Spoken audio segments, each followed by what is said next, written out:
Hi guys, welcome to Nine Links. This is your host Alex. Today I want to talk about something that is a semi-experiment that I did a long time ago. This is one of the experiments that require time. You can't just do it right away.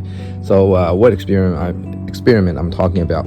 So I did a research on sweet olive. You know, I like to collect sweet olive, and on the topic is on sweet olive with fertilizer, without fertilizer, and what kind of fertilizer it likes the best. Okay, so I'll let you guys judge, let you guys come to your own conclusion on the results. Of course, I will say something as well. So here's the sweet olive that I planted in the back. Now we are only talking about the one that over 2 years. Okay, so this is one of them. It's 4-season, and I use slow release Osmocote fertilizer for this. So every time I fertilize this one, I put the Osmocote, the little ball slow release around it, and then put new potting, like organic potting mix on top of it during the early spring. And then throughout the whole entire season, I don't fertilize it at all. Just leave it that. It usually on the bottle it says 3 to 4 months, but with the amount of water it's getting back here, probably I would say, to be safe, around 4 or 5 months. So anyway, that's what I use for this plant. And do keep in mind, sweet olives tend to grow in the temperature around 60ish to 70ish. So right now we are at September in Texas, so you can see a lot of new growth coming on top, very green. But during the month of June and July, and it's scorching heat down here, back here, some of the leaves are very scorched, and there's hardly any growth at all. So I don't think fertilizer is that effective during the hot summer days. Okay, now do not mind the smaller one. I just planted like earlier this year. So this is one of those 4-season using slow release. And we're coming over this side. This one is a silver sweet olive, which is very standard if you buy it from Home Depot, regular nursery nearby. Although sometimes they don't come by time to time. It's kind of think of it as a rare find too, but this is a very common sweet olive. So this one also using the same method, Osmocote, organic fertilizer, not fertilizer, organic compost that I bought from the nursery, and then just put it on the side because Texas clay is very alkalinic, and so I try to make it more acidic for the plant. Anyway, Osmocote slow release, 4 to 5 months as well.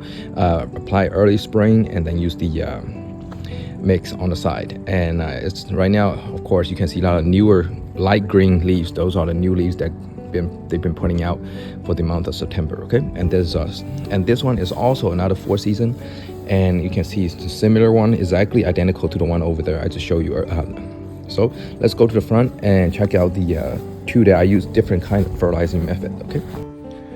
Okay guys, so the front two, or actually 3, I'm gonna go one at a time. The big one here is actually pretty nice. It's just getting a shade from the house, and also you can see all the new growth, very healthy, and not many caterpillars this year. You can see, if you look at my previous video, I did a video on the paper wasp. I have tons of paper wasps around my house. Now they don't attack you unless you touch their nest, get really close. Their main food source is caterpillar and spiders and other stuff. So they've been hunting and scouting nonstop on these plants and clean up the caterpillar for me. But time to time I still see caterpillar here, but not that big of a deal right now. The plant is very healthy. I just water it a little bit. Now this one, the fertilizer I do use as Osmocote initially when I planted this about a year and a half ago. So the fertilizer I use is the one is Miracle Growth balanced fertilizer, water soluble. Basically you mix with water and then apply it at the base. I very lightly feeding the plant roughly twice a month, very light, about 1/4 of the recommended dose. Okay, and this one's doing really well. I'm expecting a huge bloom from this one, maybe next month when the weather get a little colder.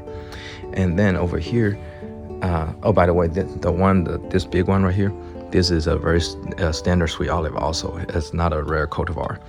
And this one is a standard one also, exactly the same as the big one. As you can see, if the feeding method is exactly the same.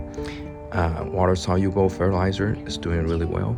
Of course, don't use a heavy dosage. One thing I noticed that sweet olive hates salty content. Too much fertilizer will cause leaf burns and they are not going to grow well. Now, and the final control is this plant right here. All right, we have this one right here. Let me get closer. Okay, this one right here received no fertilizer at all. All it does receive maybe from the fertilizer I use for the grass, nitrogen. That's it. Think of it as one of the sweet olive. That's the 4th season, by the way. Think of it as one out of all the sweet olive I show you. This one's just more like plant it and forget it and let it take care of itself. I'm surprised it's doing pretty well. Okay, and now in terms of a conclusion, I'll just let you all come to your own conclusion. But if I were to say, I would say that light fertilizer, fertilizing sweet olive lightly using 1/4 recommended dosage on the water soluble fertilizers tend to have better results than the slow release. Of course, there are a lot of factors you have to take into consideration. One of them is that where they at. The ones that are doing really well in the front, they have partial shade. They're not full sun. The 4 in the back, they all receive full sun. And during the month of June and July and a little bit of August, it's a scorching heat on top of it. And you all know plants don't grow when they're being heated that much. So that could be a factor. And also the one that I planted in the front over there as a control that I don't put fertilizer in, that one is in a full summer's heat also. So I'll let you guys to come to your own conclusion. But I think for me personally, for the sweet olive potential good growth, plant them in the partial shade in Texas and use water soluble fertilizer, 1/4 recommended dosage over a period of a growing season. Of course, you can apply the slow release during the early spring, but that's it. All right, and if you have organic compost and organic fertilizer, it's even better. I do know that sweet olive tend to love those more because it makes the soil acidic and at the same time feeding them using the organic fertilizer. But for me, I sometimes typically stay away from organic fertilizer because it attracts flies and stuff. All right, take care guys. I'll see you next time.